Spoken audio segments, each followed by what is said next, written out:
गांव के बाहर एक सुनसान कच्ची सड़क। शाम का समय, इक्का दुक्का राहगीर ही वहां से गुजर रहे हैं।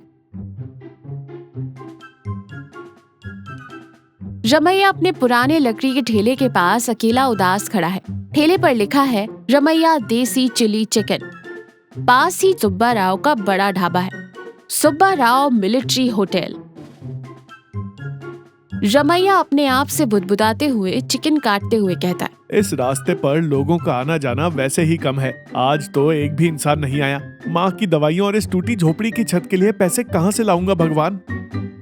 सुब्बा राव के होटल के पास एक दो ट्रक खड़े हैं और वो अपने गले के पास कुर्सी पर शान से बैठा है। उसके गले में सोने की मोटी चेन है। वो रमैया की तरफ हिकारत भरी नजरों से देखता है और कहता है, अरे ओ रमैया, इस सुनसान सड़क पर जो 2-4 लोग आते हैं वो मेरे ही होटल में खाते हैं। तू अपने इस सड़े हुए ठेले को उस पेड़ के नीचे लगा ले, कम से कम यहाँ मक्खियाँ तो कम आएंगी। रमैया विनम्रता से कहता है, सुब्बा राव जी, पेट की आग बुझाने के लिए खड़ा हूँ। यही आस रहती है कि कभी न कभी कोई राहगीर मेरे हाथ का भी स्वाद चखेगा। सुब्बा राव गुस्से में कहता है, आस नहीं, ये तेरी लालच है। मेरे शानदार होटल के बगल में तेरा ये दरिद्र ठेला देखकर ही मेरा खून खौलता है। सुन ले, कल से ठेला यहाँ नहीं दिखना चाहिए। गांव के उस पार कहीं भी जाकर मर।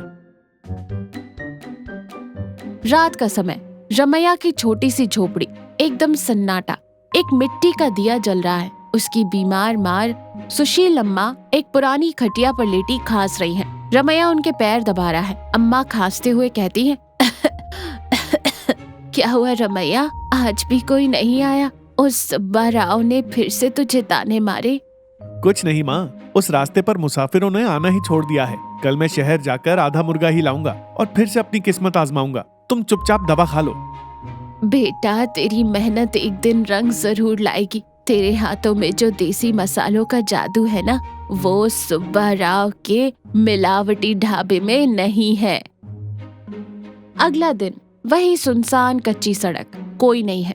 रमैया ने अपने ठेले को साफ करके सजाया है। उसकी पत्नी कमला पत्थर की ओखली में ताजे मसाले कूट रही है। कमला ओखली में मसाले कूटते हुए कहती है, सुनिए जी, कोई नहीं आया तो क्या हुआ? आज मैंने अपने आंगन की लाल मिर्च से मसाला पीसा है। इसकी खुशबू से एक मुसाफिर भी रुक गया तो हमारा दिन बन जाएगा। हाँ कमला, आज भगवान बस एक ग्राहक भेज दे, मेरी मेहनत सफल हो जाएगी। गांव के जमींदार सूर्य प्रकाश उसी रास्ते से गुजर रही है। वो फोन पर बात कर रहे हैं और अचानक उनकी जीप का टायर पंचर हो जाता है। आसपास एकदम सन्नाटा है। ड्राइवर टायर बदलने लगता है। जमींदार सुब्बा राव के होटल की तरफ देखता है, लेकिन वहाँ की गंदगी देखकर मुंह फेर लेता है। तभी उसे रमैया के ठेले से ताजे भुने मसाले और देसी चिकन की महक आती है।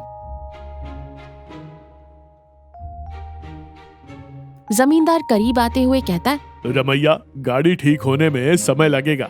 एक प्लेट देसी चिली चिकन लगाओ, लेकिन याद रहे मिर्च तीखी हो और तेल कम। रमैया खुशी से झुककर प्रणाम करते हुए कहता है, जी मालिक, अभी लाया। मेरी पत्नी ने अपने हाथों से पत्थर पर मसाले पीसे हैं, एकदम शुद्ध।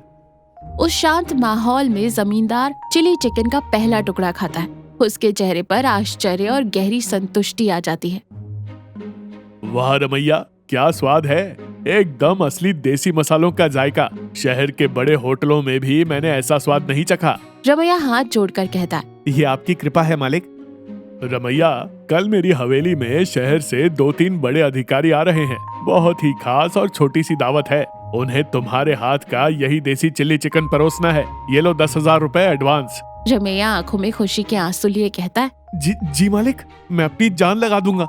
सुब्बा राव अपने होटल से ये सब देख रहा है। वो ईर्ष्या से जल भुन जाता है।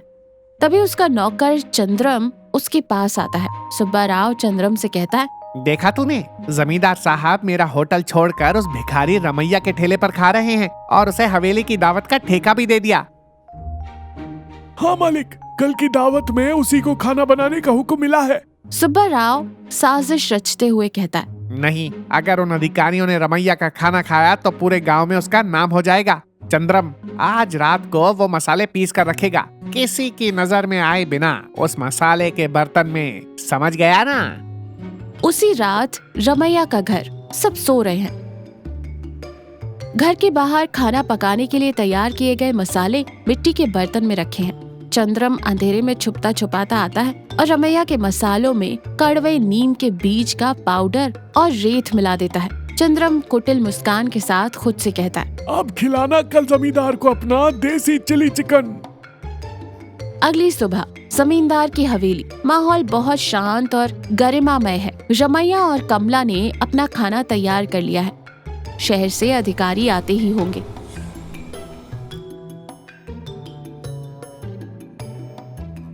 अगर इन 2-4 मेहमानों को हमारा खाना पसंद आ गया तो हमारी सारी तकलीफें दूर हो जाएंगी कमला। जमींदार अधिकारियों को खाने की मेज पर लाता है। आइए, आज मैं आपको हमारे गांव की शांति के बीच असली देसी चिल्ली चिकन का स्वाद चखाता हूँ। अधिकारी खाना शुरू करते हैं। अचानक एक अधिकारी बुरी तरह से खांसने लगता है और दूसरा अधिकारी मुंह का खाना बाहर थूक देता है। तो ये कैसा खाना है जमींदार साहब? इसमें बालू किटकिटा रही है और इतना कड़वा क्यों है? मेरे तो पेट में दर्द शुरू हो गया। इतना घटिया खाना मैंने जीवन में नहीं खाया। जमींदार आग बबूला होते हुए कहता है, रमैया, ये क्या मजाक है? तुमने मेरे खास मेहमानों के सामने मेरी इज्जत मिट्टी में मिला दी। मालिक, मुझे नहीं पता। मैंने अपने हाथों से ताजे मसाले डाले थे। मुझ पर विश्वास कीजिए मालिक। रमैया मसालों का बर्तन खोलता है। उसमें से नीम की गंध आती है और नीचे रेत दिखाई देती है। कमला रोते हुए कहती है, मालिक, हमारे मसालों में किसी ने जानबूझकर बालू और कड़वा पाउडर मिलाया है। खामोश रहो। अब कभी मुझे अपनी शक्ल मत दिखाना। धक्के मारकर बाहर निकालो इन्हें। तभी जमींदार का वफादार पहरेदार वीरैया अंदर आता है। वो चंद्रम का कॉलर पकड़कर उसे घसीटते हुए लाता है। रुकिए मालिक, कल रात जब मैं चुपचाप खेतों में पानी देखने जा रहा था, तब मैंने अपनी आंखों से इस चंद्रम को रमैया के घर के बाहर मसालों में कुछ मिलाते हुए देखा था। सुबह से मैं इसे ढूंढ रहा था। गांव से भागने की कोशिश कर रहा था। जमींदार आश्चर्य और भयंकर गुस्से में कहता है, अरे चंद्रम, तूने गरीब के पेट पर लात क्यों मारी? सच उगल। चंद्रम मार के डर से कांपते हुए कहता है, मुझे माफ कर दीजिए मालिक। रमैया को आगे बढ़ता देख सुब्बाराव की छाती फट रही थी। उसी ने मुझे पैसे देकर मसालों में नीम और बालू मिलाने को कहा था। जमींदार का गुस्सा अब सुब्बा राव पर मुड़ जाता है। पहरेदार जाकर सुब्बा राव को कॉलर से पकड़कर हवेली लाते हैं। हवेली में सन्नाटा है। सिर्फ जमींदार, अधिकारी, रमैया, वीरैया और सुब्बा राव है। जमींदार गरजते हुए कहता है, दूसरों की तरक्की देखकर जलने वाले और एक गरीब के निवाले में जहर घोलने वाले इंसान के लिए मेरे गांव में कोई जगह नहीं है। तेरा होटल आज ही बंद होगा। अगर दोबारा इस गांव में कदम रखा तो जिंदा नहीं बचेगा। पहरेदार सुब्बा राव को जलील करके हवेली से बाहर फेंक देते हैं। सुब्बा राव अपना सिर झुकाकर हमेशा के लिए गांव से चला जाता है। रमैया, मुझे माफ कर दो। मैंने बिना सोचे समझे तुम्हें बुरा भला कहा। मेरे मेहमानों को भी सच्चाई समझ आ गई है। रमैया आंखों में आंसू लिए हाथ जोड़कर कहता है, आप क्यों माफी मांग रहे हैं मालिक? सच कभी छुपता नहीं, बस वही साबित हुआ है। तुम्हारी मेहनत और ईमानदारी बेकार नहीं जाएगी रमैया। गांव के बीचों बीच जो मेरी पुरानी इमारत खाली पड़ी है, वो मैं तुम्हें देता हूँ। वहाँ शांति से अपनी दुकान चलाओ। कुछ महीनों बाद गांव के बीच एक बहुत ही शांत और सुंदर छोटी सी दुकान। उस पर बोर्ड लगा है, रमैया देसी चिली चिकन। वहाँ कोई भीड़ भाड़ नहीं है। बस 2-4 ग्राहक बहुत ही शांति और सुकून से बैठकर खा रहे हैं। रमैया, कमला और उसकी माँ सुशीलम्मा बहुत खुश और संतुष्ट है। देखा बेटा, मैंने कहा था ना, ईमानदारी से किया गया काम हमेशा फल देता है। 100 लोग ना आए, लेकिन जो 4 लोग आए वो सुकून से खाकर जाएं।